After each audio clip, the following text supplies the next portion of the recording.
Sir Joel Kaufman. Madam Deputy Speaker, I was brought up a Jew and a Zionist. On a shelf in our kitchen was a tin box of the Jewish National Fund, into which we put coins to help the pioneers building a Jewish presence in Palestine. I first went to Israel in 1961, and I've been there since more times than I can count. I had family in Israel, and I have friends in Israel. One of them fought in the wars of 1956, 1967 and 1973, and was wounded in two of them. The tie clip which I'm wearing is made from a campaign decoration awarded to him, which he presented to me.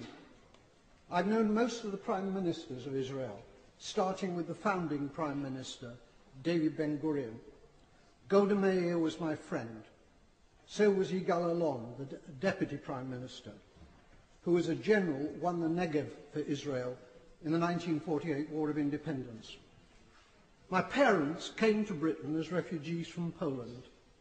Most of their families were subsequently murdered by the Nazis in the Holocaust. My grandmother was ill in bed when the Nazis came to her hometown of Stachov. A German soldier shot her dead in her bed. Madam Deputy Speaker, my grandmother did not die to provide cover for Israeli soldiers murdering Palestinian grandmothers in Gaza. The present Israeli government ruthlessly and cynically exploit the continuing guilt among Gentiles over the slaughter of Jews in the Holocaust as justification for their murder of Palestinians. The implication is that Jewish lives are precious, but the lives of Palestinians do not count. On Sky News a few days ago, the spokeswoman for the Israeli army, Major Leibovich, was asked about the Israeli killing of, at that time, 800 Palestinians. The total is now 1,000. She replied instantly, 500 of them were militants. That was the reply of a Nazi. I suppose that Jews fighting for their lives in the Warsaw Ghetto could have been dismissed as militants. The Israeli Foreign Minister, Tzipi Livni, asserts that her government will have no dealings with Hamas because they're terrorists. Tzipi Livni's father was Eitan Livni, Chief Operations Officer of the terrorist Irgun Tzvai Leumi, who organized the blowing up of the King David Hotel in Jerusalem, in which 91 victims were killed, including 4 Jews.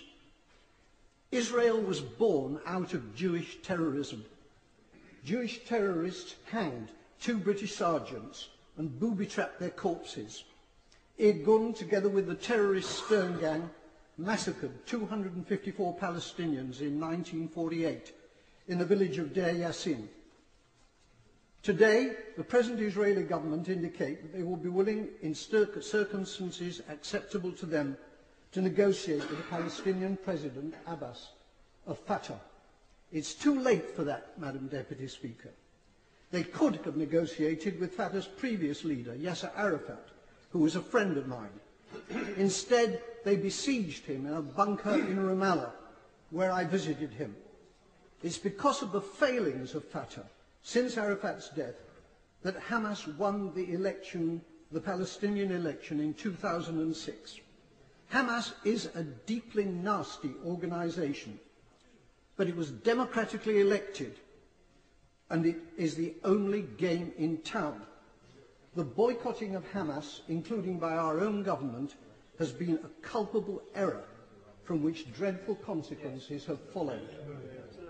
The great Israeli Foreign Minister Abba Eban, with whom I campaigned for peace on many platforms, said, "You make peace by talking to your enemies." However many Palestinians the Israelis murder in Gaza, they cannot solve this existential problem by military means. Whenever and however the fighting ends, there will still be 1.5 million Palestinians in Gaza and 2.5 million more Palestinians in the West Bank, who are treated like dirt by the Israelis, with hundreds of roadblocks and with the ghastly denizens of the illegal Jewish settlements harassing them as well. The time will come, not so long from now, when they will outnumber the Jewish population in Israel. It's time for our government to make clear to the Israeli government that its conduct and policies are unacceptable and to impose a total arms ban on Israel. It is time for peace, but real peace, not the solution by conquest, which is the Israelis' real goal, but which is impossible for them to achieve. They're not simply war criminals, they're fools.